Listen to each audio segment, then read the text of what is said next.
നമസ്കാരം. ഇറാൻ നേതൃത്വത്തിനുള്ളിൽ ഭിന്നതയുണ്ട് എന്ന് American president Donald ട്രംപിന്റെ അവകാശവാദങ്ങൾ തള്ളിക്കളഞ്ഞുകൊണ്ട് ഇറാന്റെ പരമോന്നത നേതാവായിരുന്ന അലി ഖമേനിയുടെ മകൻ മുസ്തഫ ഖമേനി രംഗത്തെത്തിയിരിക്കുകയാണ്.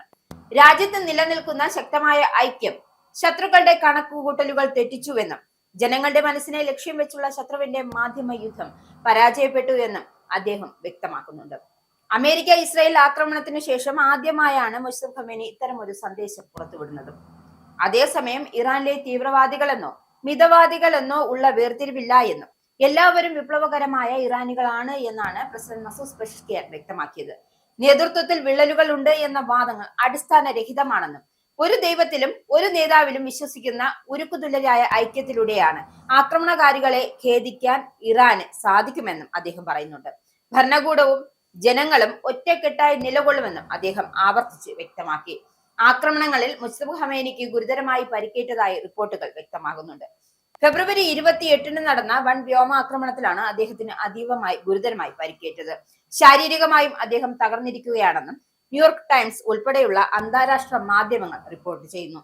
പിതാവ് അലി ഖമേനി കൊല്ലപ്പെട്ട അതേ ആക്രമണത്തിലാണ് മുസ്തഫ ഖമേനിക്ക് പരിക്കേറ്റത്. റിപ്പോർട്ടുകൾ അനുസരിച്ച് ആക്രമണത്തിൽ മുസ്തഫ ഖമേനിയുടെ ഒരു കാൽ മുറിച്ചു മാറ്റേണ്ടി വന്നിട്ടുണ്ട്. നിലവിൽ അദ്ദേഹം 3 ശസ്ത്രക്രിയകൾക്ക് വിധേയനായി കഴിഞ്ഞു. ഒരു കൃത്രിമ കാൽ ഘടിപ്പിക്കാനുള്ള തയ്യാറെടുപ്പിലാണെന്നും ഡോക്ടർമാർ വ്യക്തമാക്കുന്നുണ്ട്. കൂടാതെ സ്ഫോടനത്തിൽ അദ്ദേഹത്തിന്റെ മുഖത്തും ചുണ്ടുകളിലും ആഴത്തിൽ പൊള്ളലേറ്റിട്ടുണ്ട്. ഇത് അദ്ദേഹത്തിന് സംസാരിക്കാൻ വലിയ തടസ്സമുണ്ടാക്കുന്നു. മുഖത്തെ പരിക്കുകൾ മാറ്റാൻ വൈകാതെ തന്നെ പ്ലാസ്റ്റിക് സർജറി നടത്തേണ്ടി വരുമെന്നാണ് സൂചന. ഇത്രയും ഗുരുതരമായ പരിക്കുകൾ ഉള്ളതിനാൽ അധികാരമേറ്റ ശേഷം ഇതുവരെയും അദ്ദേഹം പൊതുമധ്യത്തിൽ പ്രത്യക്ഷപ്പെടുകയോ വീഡിയോ സന്ദേശങ്ങൾ പുറപ്പെടുവിക്കുകയോ ചെയ്യാത്തത്.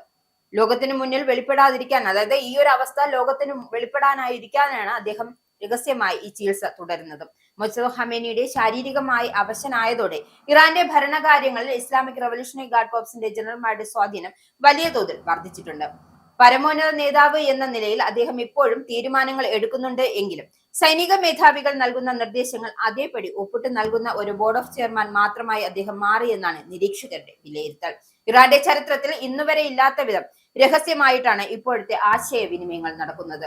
ഇസ്രായേൽ ലൊക്കേഷൻ ട്രാക്ക് ചെയ്യുമെന്ന ഭയത്താൽ ഇന്റർനെറ്റോ ഫോണോ ഉപയോഗിക്കാതെ കൈപ്പടിയിൽ എഴുതിയ കത്തുകൾ ബൈക്കിലും കാറുകളിലുമായാണ് കൈമാറി ഭരണപരമായ നിർദ്ദേശങ്ങൾ ഇറാൻ നൽകുന്നത്.